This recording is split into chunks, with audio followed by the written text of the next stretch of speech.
সম্মানিত ভিউয়ার্স, চলে আসলাম মধুপুরের গজারির বনের ভিতরে আপনাদেরকে এই বনের প্রাকৃতিক দৃশ্য দেখানোর জন্য।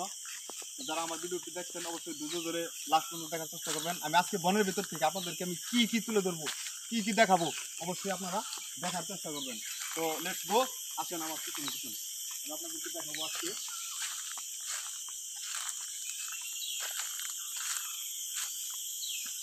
এটা কিন্তু শালবাজারের গাছ, এটা কিন্তু গজারি গাছ। এই গাছটা খুবই মজবুত এবং মধুপুরের ঐতিহ্য। এই গাছ কিন্তু খুবই শক্তিশালী হয়। তো এই গাছটির নাম হচ্ছে, আমরা বলি গজারি গাছ। এটার আরো কোনো বৈজ্ঞানিক নাম আছে কিনা আমি বৈজ্ঞানিক নামটা আমি সঠিক জানি না। তো প্রিয় ভিউয়ার, এই গজারি গাছটা কিন্তু বিশাল বড় হয়, এরকম অনেক বড় মোটা হয়। আসেন প্রিয় বন্ধুরা, আমি আপনাদের কাছে দেখাবো। আপনারা কিন্তু শুনতে পাচ্ছেন, দেখেন ঝিঝি পোকার ডাক। ঝিঝি পোকা কিন্তু ডাকতেছে ঝিনঝিন ঝিনঝিন করে। আসেন বন্ধুরা, বনের ভিতরে আসলে পরে এরকম মানে মন প্রাণ সব জুড়িয়ে যায়, খুবই ভালো লাগে, খুবই ভালো লাগে। এই ঝিঝি পোকার ডাক। আমি এখন রাস্তায় উঠে গেলাম প্রিয় বন্ধুরা। আসেন আপনাদেরকে আমি দেখাই। এটা হচ্ছে রাস্তা, মানুষজন এই দিক দিয়ে চলাচল করে।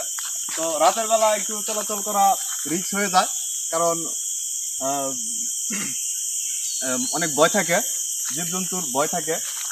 তো বন্ধুরা, লেটস গো, চলেন আমার সাথে আছেন। আমি এখন বনের ভিতরে ঢুকে যাচ্ছি। এই বনের ভিতরে কি পাওয়া যায়, কি আছে আমি আপনাদেরকে দেখাবো। আসেন।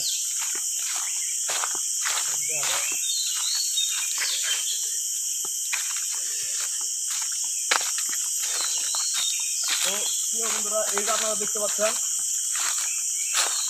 গজারি গাছ। গজারি গাছের মাঝে কিন্তু এই যে একটি পরগাছা, যেটাকে আমরা বলে থাকি, এই পরগাছা বাসা বেঁধেছে। এখান থেকে কিন্তু এই যে দেখেন আপনারা, কাঠচোর এই গাছটা কিন্তু কেটে নিয়ে গেছে। এমন ভাবে কেটে নিয়ে গেছে, মানে গোড়া থেকে 2-2.5 ফুট রেখে তারপরে কেটে নিয়ে গেছে। তো এভাবে চোরের অত্যাচারে আমাদের মধুপুরের বন ধ্বংস হয়ে যাচ্ছে, ধ্বংসের পথে। বনের ভিতরে আজকে আপনাদেরকে দেখাবো অনেক সুন্দর সুন্দর যে জায়গা। দেখেন, প্রচন্ড গরম লাগতেছিল, বৃষ্টির ভাব আছে।